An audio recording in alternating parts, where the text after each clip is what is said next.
गुरुजी राधे राधे जी। आपके चरणों में मेरा कोटि कोटि प्रणाम। खुश रहिए।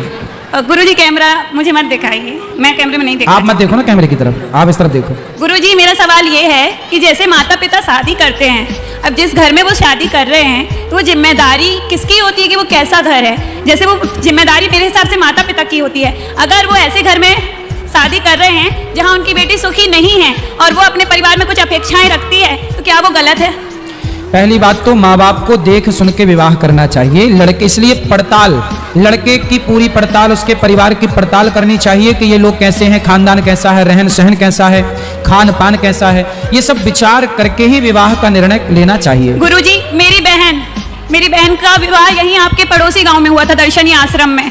उसके साथ उसने अपने परिवार के मतलब ससुराल पक्ष भी अपना बहुत अच्छा रखा था और मायका पक्ष भी बहुत अच्छा रखा था। उसने अपने सारे कर्तव्य बहुत अच्छे से किए। उसका एक पुत्र भी था, लेकिन जब वो बहुत सारी दुविधाओं के बाद अपनी मदद मांगने के लिए मायके गई, तब उसके साथ बहुत बड़ा हादसा हुआ। वो हादसा नहीं था, उसको सुसाइड केस बोला गया था, जबकि वो मर्डर केस था। किसने मर्डर किया?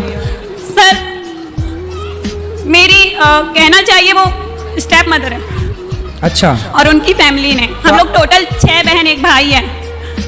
और उसके बाद जब उसका मर्डर हुआ, उसके बाद वो 10 दिन अपनी सांसों से लड़ रही थी। उसके बाद भी मतलब आपकी सौतेली माँ ने उसे मार दिया? उनके तो माँ ने क्यों मारा होगा? माँ को क्या दिक्कत थी? क्योंकि वो अपना हक मांगने आई थी, उसको जरूरत थी। उसने कुछ नहीं बोला था, उसने सिर्फ तो उसका क्या हक था यहाँ पे? सर मायके में मतलब उसका जो ससुराल पक्ष था उसमें उसको कुछ पैसों की जरूरत थी, उसके लिए। ठीक है, उसके लिए पैसों की जरूरत थी। तो इन लोगों ने तो उसका पति ने उसकी जरूरतें पूरी नहीं की? नहीं सर, जैसे उन लोगों ने शादी की उसने स्वीकार किया, सारी जिम्मेदारियां पूरी अच्छे से निभाई। वो लोग ड्रिंक करते सब करते, उसके बाद भी उसने अपनी जिम्मेदारियां पूरी निभाई। ससुराल को देखते हुए उसने सिर्फ थोड़ी सी मदद मांगी थी, वो भी ये कह के कि मैं वापस कर दूंगी, अभी जमीन बिकी है तो मुझे कुछ उधार दे दो, इतना बोल के। उसके बाद भी उसके साथ इतना गलत हुआ। और उसके बाद जब मेरे पिताजी खत्म हो गए तो मुझे घर में रहने के लिए छत का आसरा तक नहीं दिया जा रहा है। तो अभी आप मैं किराए पे रहती हूँ और अपना खाना खर्चा छत सब कुछ अपने मूलभूत आवश्यकताएं तक खुद पूरी करती हूँ। तो आपकी और बहनें कहाँ हैं? मेरी जो रियल बहन है वही थी। अच्छा। बाकी सब हैं वहाँ पर, वो जितने भी नखरे करते हैं सारे नखरे उठाने के लिए तैयार हैं, लेकिन हमने सिर्फ रहने तो के आपके लिए पिताजी की भी मृत्यु हो गई? जी सर। तो अब आपके मामा लोग हैं, कोई सपोर्ट में नहीं है, तो आप क्या करती हैं? मैं एक तरीके से टीचर हूँ, आर्टिस्ट हूँ, लेकिन जैसे कि जॉब की बात है तो मेरी शिक्षा इतनी नहीं है कि मुझे जॉब अच्छी मिल सके। कोई बात नहीं, आपकी जॉब नहीं है, कोई बात नहीं, आप छोटा सा बिजनेस शुरू करो, कुछ महाराज जी जहाँ आप आए थे अभी श्रीमती अग्निहोत्री मैम के यहाँ, मैं वहाँ पर भी शामिल थी। उनकी पड़ोस में मैंने एक छोटा सा क्लासेस ओपन किया है। उसमें कोशिश मेरी है कि मुझे सफलता मिले, लेकिन जैसे कि सिहोरा एरिया और मेरा जो क्षेत्र है, कला का क्षेत्र है, वो सारा मतलब कि आर्ट क्राफ्ट ड्राइंग डांस ये सब चीजें हैं, तो उतना मुझे सफलता वहाँ मिल नहीं रही है। लेकिन जो मेरा किराया सारी चीजें मैं खुद करती हूँ। मिलेगा, चिंता ना करिए, स्ट्रगल है, करना है, बस करते रहिए, एक दिन सफलता मिलेगी। मुझे आपसे सिर्फ इतना और आप देखो क्या आपकी माँ कैसी है, जो था भूल जाइए और अब बस आप अपने को संभालिए और अपने को बेहतर बनाइए बस। गुरुजी मैंने कोशिश की थी कि मुझे शायद वहाँ पे कुछ हक मिल सके, तो वहाँ पर जैसे ट्रस्ट की प्रॉपर्टी होती है, वो प्रॉपर्टी सारी ट्रस्ट की आई थी। तो मेरा बस इतना पूछना था मुझे आपसे कि क्या मुझे रहने के लिए बस जगह मिल सकती है? कहाँ? घर में, पापा जी के। अब ये तो आप अपने उनसे बात करो माँ से, और आपके जो बूढ़े लोग हैं परिवार के उनसे बात करो, उनसे बोलो कि भाई हमें रहने की जगह तो दी जाए। गुरुजी आपका विवाह नहीं हुआ अभी? आप विवाह कर लो जल्दी। ए बेटा सुनो, विवाह कर लो जल्दी। गुरुजी जैसा कि बहनों के साथ हो चुका है और मैंने जान चुकी हूँ, लेकिन मुझे लगता है कि पहले मुझे पैरों पे खड़े होना जरूरी है। अरे विवाह कर लोगी तो अपने आप खड़े हो जाओगी पति के पैरों में। नहीं गुरुजी, मेरी बहन ने तो यही की ना, और मेरे ऊपर एक जिम्मेदारी है, उस बालक की मेरी जिम्मेदारी है गुरुजी। ठीक है, पर आपको कितने साल की हो आप? 24 साल की। जल्दी ब्याह कर लो, अब टाइम हो गया आपका ब्याह का। फास्ट 1 साल के अंदर ही कर लो, 25 के होते होते जल्दी ब्याह करो, बढ़िया सा लड़का देख के बिंदास रहो। मेरी शादी टूट चुकी है गुरुजी। किससे टूट चुकी है? मतलब होके टूट गई कि पहले ही टूट गई? टूट चुकी, होके टूट चुकी। तो कितने दिन रहे शादी में? गुरुजी उस चीज को मैं भूल चुकी हूँ, बहुत सारी परेशानियां हो चुकी, वहाँ पर ऐसा ही था। जिससे शादी हुई थी उसके साथ क्यों नहीं रही प्रेम से? सर वो ड्रिंक करता है और इतना मारता पीटता था कि पूरे मतलब कि मोहल्ले वालों को तक पता था। तो पहले नहीं देखा आपने कि वो शराब पीता है? मैं क्या देखती गुरुजी, मैंने बताया ना कि जिसने शादी कराई वो माँ ऐसी ही थी, उसने मेरी बहन की भी ऐसी शादी कराई थी, मेरी भी ऐसी ही कराई थी। तो बेटा उसे लाओ हमारे पास, हम समझाएं शराब। नहीं समझेगा गुरुजी, मैंने सावधान दंड भेद। चलो भगवान फिर सुखी रखें आपको, चलो वहाँ बात करो। राधे राधे, खुश रहें। गुरु जी राधे राधे। जी राजीव तिवारी हूँ सगोड़ी से। बताओ। जी मैं यहाँ सेवा दे रहा हूँ अपने ठंडा जल और भोजन व्यवस्था में जी। लेकिन मैं जब गांव गया और वहाँ पे बुजुर्ग लोग यहाँ पे कथा सुनने आए और कथा सुन करके यहाँ से जब गए तो बुजुर्गों ने मेरे से कहा कि भैया अपन कथा सुनने गए थे लेकिन कथा में तो आनंद ही नहीं आया जी। तो मैंने कहा किस चीज का आनंद नहीं आया जी। तो उसका हमको बताओ क्यों आनंद नहीं आया। बताओ। तो उनने कहा कि कथा में तो कथा हो ही नहीं रही। हाँ। तो मैंने कहा कथा नहीं हो रही तो फिर क्या हो रहा है। बिल्कुल। तो उनने कहा कि कथा में मतलब यहाँ वहाँ की बातें हो करके और कथा समाप्त हो जाती है। तो मैंने उनको बोलना कि मूलभूत जरूरतें क्या है। आज हमारा देश 4 भागों में बटा है, ब्राह्मण क्षत्रिय वैश्य शूद्र। आज हमने कथा में क्या बोला कि छुआछूत मिटाओ और भाईचारे से रहो। ध्रुव प्रहलाद को सब जानते हैं, कथाएं सबको रटी हैं, पर समाज को जिस ज्ञान की जरूरत है आज उस ज्ञान की तरफ हम सबको चलना चाहिए। वरना सबको याद है भगवान कृष्ण का जन्म हुआ, लीलाएं हुई, सबको याद है। कथाओं का मतलब क्या है? कथाओं का मतलब है समाज को जोड़ना और समझाना, समाज को जोड़ करके अपने धर्म की बातें रखना, है ना। अब उन्हें कथाएं ही, एक राजा था एक रानी थी, यदि ये कथाएं सुननी है तो वो कथाएं भी होती हैं। जी जी जी। तो लेकिन कथाओं का अर्थ क्या है? जी भागवत जी कथा नहीं है, भागवत जी कथा का सार है। सर्व वेद इतिहासानाम सारम सारम समुद्रतम। अब उनने कहा कि 18 पुराण होते हैं। हाँ। 18,000 श्लोक होते हैं जी। तो हमने कहा ठीक है, तो एक ही दिन में तो 18,000 श्लोक न हो जाएंगे। उनको बोलना सवेरे आकर श्लोक सुने। तो हमने कहा आप इसमें यज्ञशाला में जाइए और फिर वहाँ पे श्लोक सुनिए। सही है। अब यहाँ पे तो शाम के हिंदी में अनुवाद किया जाता है, बस कोई बात नहीं। जी जी। जिसे समझना है वो समझ रहे हैं, जिसे नहीं समझना वो नहीं समझेंगे। तो 2 दिन से मेरे मन में ये बात खेल रही थी। हमारे वासुदेव भैया बात करेंगे इसमें। हाँ भैया बताएंगे, फिर भैया बताएंगे। जय श्री नारायण। आपके मन में क्या है? हमारे मन में कुछ नहीं है गुरुजी, जिनके मन में थी हम उनके मन की बात देखिए। वर्तमान परिप्रेक्ष्य की मूलभूत आवश्यकता क्या है, इस पे बात करी जाए। कथा प्रायः सभी लोग जानते हैं कि कौन परीक्षित थे, कौन सुखदेव थे, वो संकेत मात्र में सारी चीजें सबको पता। महाराज जी कथा भी कह रहे हैं, लेकिन वर्तमान परिप्रेक्ष्य में मूलभूत आवश्यकता क्या है हमारी? हमको संगठित रहना है। और महाराज जी का इतना बड़ा संकल्प है कि यहाँ पर निःशुल्क विद्यालय बनाने की, उन्होंने इस बात को नहीं कहा आपसे, है ना। तो कथा में ये कहा गया है, रसिका भूविभाव का कथा तो बहुत सारी है। एक घड़ी आधी घड़ी आधे में पुण्याद और तुलसी चर्चा राम की कटे कोटि अपराध। लोग कुछ होते हैं कि कमियां देखने आते हैं। अब हमारे गुड्डू भैया ने इतनी बड़ी व्यवस्था की है और कभी भी आगे नहीं आ रहे हैं, है ना। तो वो अगर इस बात को कहें तो लोग सोचें, लेकिन ऐसे लोग जिनका कोई योगदान नहीं है इस कथा में, हमारे इतने महाराज जी के बड़े संकल्प। ऐसा है, देखो भैया ने बात कही। देखो मैं कथा सुनाऊं और कथा सुना के चला जाऊं, आप आओ कथा सुनो और कथा सुन के चले जाओ, एक तो ये होता है। लेकिन यहाँ पर क्या हो रहा है? यहाँ पर कथा के दौरान मैं आपको क्या दे रहा हूँ? एक स्कूल जो कथा के बाद भी कई वर्षों तक यहाँ अखंड रहने वाला है, जो कई प्रकार से बच्चों के भीतर क्या भरेगा? कथा का मतलब क्या है? संस्कार देना। तो संस्कार कैसे आएगा? शिक्षा से। हम क्या कह रहे हैं कि स्कूलों की शिक्षा संस्कार नहीं देती और यहाँ पे क्या देगी? संस्कार मिलेंगे। तो आज की कथा क्या है? ध्रुव प्रहलाद की कथा सुनाऊं तो इससे आपका भला होगा, लेकिन बच्चों को शिक्षा दूंगा और संस्कार की बात होगी तो बच्चे आपके घर को जाके स्वर्ग बनाएंगे। मतलब ये जो कथा है ना, ये केवल आज शुरू हुई और आज खत्म हो जाएगी, ऐसी नहीं। ये वर्षों तक घर घर को स्वर्ग बनाने की कथा। ये वही तो है ना कि आजकल लोगों ने क्या सोचा कि एक राजा था एक रानी थी, इसको कथा कहते हैं। उन लोगों ने कथा उसे मान ली। आज के परिवर्तन को वो स्वीकार नहीं कर पा रहे हैं, वो आज के समय के हिसाब से नहीं चल पा रहे हैं। हम लोग क्या करते हैं? समय के साथ चलते हैं और समय के साथ चल रही बातों को बताते हैं। जी। तो मेरे मन में 2 दिन से यही चर्चा मतलब मन में खेल रही थी, तो मैंने कहा जरूर गुरुजी से साझा करूंगा। बिल्कुल, उनको ले आना, उनको ले आना। आज भी हमने माता यशोदा के पिछले जन्म की कथा सुनाई, भगवान राम 14 साल वनवास क्यों गए इसकी कथा सुनाई, राम ने छिपके क्यों मारा बाली को इसकी कथा सुनाई थी एक दिन। अब वो कथाएं नहीं सुने तो हम क्या करें? जी गुरुजी, क्या है कि ऐसे तो मिलना हमारा होता रहता है क्योंकि हम सेवा ही दे रहे हैं, अब यहाँ पे तो है ही है। अच्छा है। राधे राधे गुरुजी, मैं पढ़ता हूँ। और किसका सवाल है? ले भैया को दो। अरे इनको दे दो। पीले भैया क्या कह रहे हैं? वो पीले भैया खड़े थे ना, क्या कह रहे हैं? जी अभी आएगा पीछे। गुरुजी राधे राधे। जी गुरुजी, श्रीमद् भागवत महापुराण साप्ताहिक महायज्ञ हो रहा है और श्री लक्ष्मी नारायण महायज्ञ। हम ये चाह रहे हैं गुरुदेव की इस बार जैसे यज्ञ हुआ इस साल, तो अपने यहाँ विद्यालय महाविद्यालय खुलेगा, उससे संस्कार मिलेंगे। जी हम लोग सब चाहते हैं। दीदी आप लोग चाहते हैं कि हर साल यज्ञ हो यहाँ पे? हाथ उठा लो दीदी सब लोग। सब चाहते कि नहीं चाहते हैं। तो गुरुजी गुड्डू भैया साक्षी बने अपने विधायक जी, और हर साल यज्ञ हो बिल्कुल गुरुजी यहाँ पे।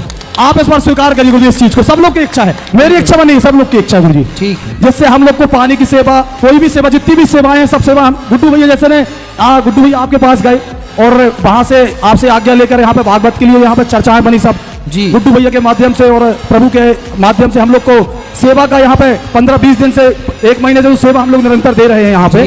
जो सेवा मिली तो गुरुदेव हम लोग को साल में एक बार कम से कम ये सेवा मिले प्रभु। बिल्कुल मिलेगी, सेवा मिलती रहेगी आपको, चिंता न करिए। आदरणीय विधायक जी साक्षी बने, बिश्नोई जी बने, सांसद जी बने, अध्यक्ष जी बने, सब लोग हर बार होगी, बिल्कुल साल में एक बार गुरुजी पक्का, बिल्कुल पक्का। जी जी।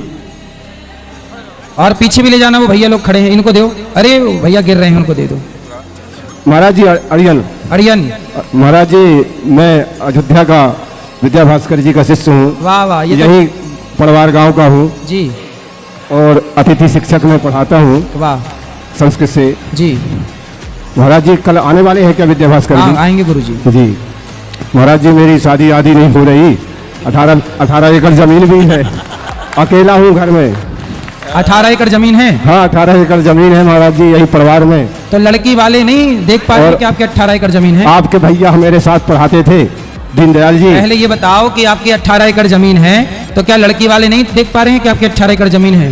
ये सब लोग देख रहे हैं, मैं तो किसानी ही कर रहा हूँ उसमें। फिर भी शादी नहीं हो रही है? नहीं हो रही सर। क्यों? और आचार किया हूँ वहीं से। कितनी उम्र हो गई आपकी? मेरी हो गई 45 साल। तब 45 तो हो ही गई, अब क्या, अब फिर करोगे शादी?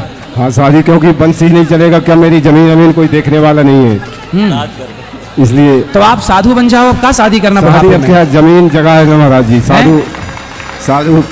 साधु बन जाओ, भजन करो, कुछ अच्छा काम कर जाओ, शादी होगी तो क्या होगा, क्या मिलना है? यही परिवार में पढ़ाता हूँ तो आप अपनी खेती बाड़ी को समाज की सेवा में लगाओ, बढ़िया विद्यालय बनाओ, बच्चों को निःशुल्क पढ़ाओ लिखाओ, साधु सेवा करो, द्वार पे कोई आए तो भूखा सेवा करो। साधु लोग कहाँ, देखो तुलसीदास जी ने शादी की, क्या हुआ? नहीं शादी तो जरूर करेंगे महाराज जी, तो आपसे बताएं, क्योंकि वंश हमको चलाना है, हमारी जजात का कोई मालिक ही नहीं रहेगा, बारिश तो कर लो शादी।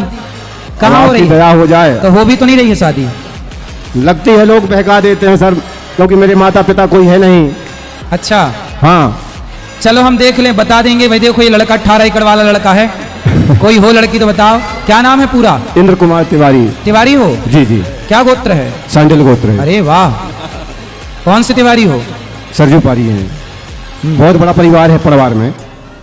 फिर भी शादी नहीं हो रही है? अब क्या करें? लड़कियां वैसे भी कम हैं, लड़के ज्यादा हैं, तो आपके खाते की लगता भगवान ब्रह्मा जी बनाना भूल गए, आपके हिस्से वाली। जी जी। मैं यही है कि विद्या भास्कर जी कल आएंगे। हाँ कल आएंगे जी, मैं उनका शिष्य हूँ और आपकी संप्रदाय। तो कल उनसे भी प्रश्न यही करोगे क्या? नहीं, मैं उनसे नहीं, दर्शन, क्योंकि अपने क्षेत्र में ही आ रहे हैं तो उनके दर्शन आएंगे आएंगे कल। जी धन्यवाद महाराज। जी जी।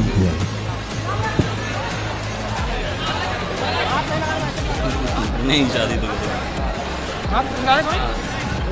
अरे हम ऐसे तो ऐसे बोल देंगे, मतलब लेके बोल रहे हैं आपको, मतलब आप लीजिएगा। बोलो बोलो। राधे राधे गुरुजी। जी मैं मुजफ्फरपुर से आया हूँ। बताओ। आपका कथा जो है पहले वृंदावन में अटेंड किए थे हम जी, उसके बाद महिसौत में अटेंड किए थे दरभंगा जी, उसके बाद समस्तीपुर अमन झा जी, और यहाँ भी अभी अटेंड कर रहे हैं। प्रश्न क्या है ये बताओ। पूछना यह है, जो आपने कहे हैं जो विविध माताओं के घर से बाहर लड़के लोग निकाल देते हैं, जी, ऐसा क्यों करते हैं? क्योंकि शिक्षा में आजकल संस्कार नहीं रहा, इसलिए संस्कारहीन बच्चे निकाल देते हैं। शिक्षा में संस्कार होता तो कोई ना निकालता। मतलब माता पिता संस्कार नहीं देते हैं।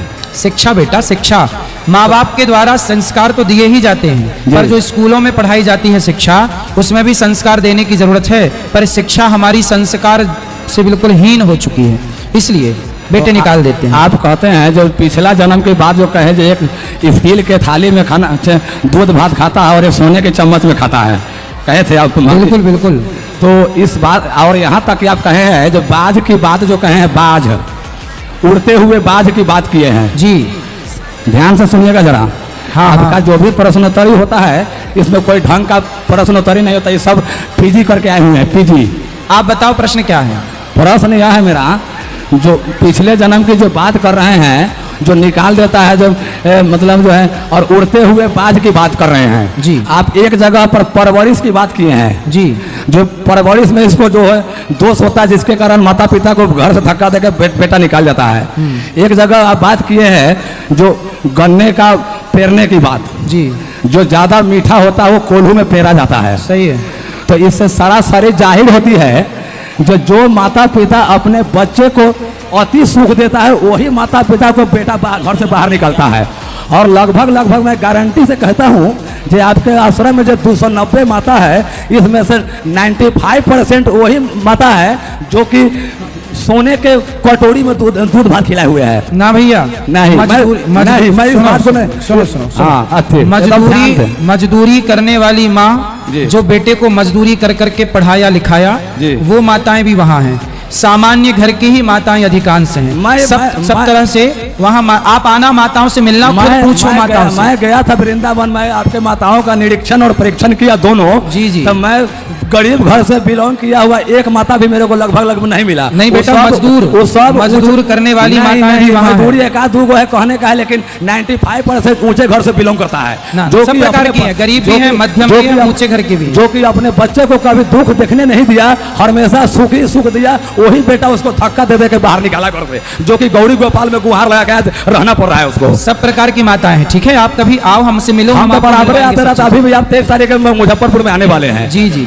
मैं आपका कथा जो है 365 दिन 4 साल से लगातार सुनता हूँ मैं। बिल्कुल बिल्कुल। मैं गाड़ी आप सबको थोड़ा थोड़ा मौका दे दो, सबको थोड़ा अवसर मिले बात करने का। ठीक है जी। गुरुजी राधे राधे। जी गुरुजी, हमारे सेठ जी की तबीयत ठीक नहीं, 1997 महाराजपुर अखबार हूँ मैं। हाँ। महाराजपुर से। हाँ। हमारे सेठ जी, हम पहले बर्तन का काम करते रहे उनके यहाँ जी। आज जो खड़ा हूँ मैं उन्हीं के पैरों से खड़ा हूँ। खिलौने की दुकान लेके आया हूँ आपके दरबार पे, खिलौने की दुकान लगी हुई है। उनकी किडनी में दर्द है। ठीक है। तबीयत ठीक है गुरुजी, ठीक होंगे? चलो अच्छे होंगे, भगवान सब सुखी रखे। और किसका है प्रश्न? जी राधे राधे गुरुजी। जी। गुरुजी, जैसे 2 लड्डू गोपाल घर में तो रख सकते हैं? भैया बताएंगे, बस ये बताओ। लड्डू गोपाल जी की सेवा आप कर सकते हैं। सब दो हैं तो क्या करें? 2 लड्डू गोपाल जी। हाँ, 2 लड्डू गोपाल जी रख सकते हैं। 3, 4, 5 सब वो भगवान के परिकर स्वरूप हैं। 2 हैं तो एक को बलराम जी के भाव से देखो, एक भगवान श्री कृष्ण, कृष्ण बलराम के भाव से। ठीक है। राधे राधे जी। मेरे को दे दो। नहीं, मेरे को दे दो। मैया लड़ो ना मेरी माँ, बोलो।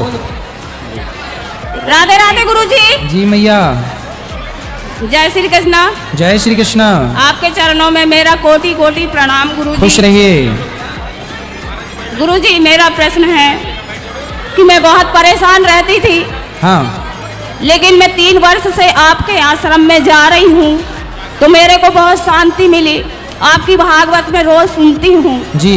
राम जजावल से आई हूँ जी। और गुरुजी, मेरा प्रश्न है कि मैं 30 वृक्ष आम के लगाई हूँ और 4 आम लगे तो फल नहीं दे रहे। 5 वर्ष के हो गए हैं। देंगे फल। और मेरा लड़का अमरदीप, वो इस कलयुग में बिल्कुल सरमन है। बहुत अच्छा, ऐसी बेटा हो श्रवण टाइप का। खुश रहिए। चलो अब जिनका प्रश्न है, कल होगी प्रश्नोत्तरी, आज सब लोग, अब रात हो जाएगी, फिर आपको घर भी जाना रहेगा। सबको जय श्रीमन्नारायण। उसके पहले हम बासु भैया से कहेंगे कुछ अपने शब्द के द्वारा हम सबको कृतार्थ करें। 2 मित्रों में एक मित्र का विवाह हो गया। सुनो भैया क्या कह रहे हैं। 2 मित्रों में एक मित्र का विवाह हो गया। जिसका नहीं हुआ उसने कहा कि भाई मेरे को भी विवाह करना है। तो जिसका विवाह हो गया वो बोला कि भाई देख, जब तेरा विवाह होगा तो लड़की देखने जाएगा तो तेरे पूरे घर परिवार के लोग मिलके लड़की को देखने जाएंगे और पास कर देंगे, तेरी शादी हो जाएगी। पर जब वो लड़की आएगी तो तेरे परिवार के एक एक व्यक्ति को देख लेगी। तो वो जो हमारे शादी करने वाले भैया थे उनसे मैं कहूँगा कि आप भजन करें, भजन में मन लगाएं, उम्र हो गई है। सही है।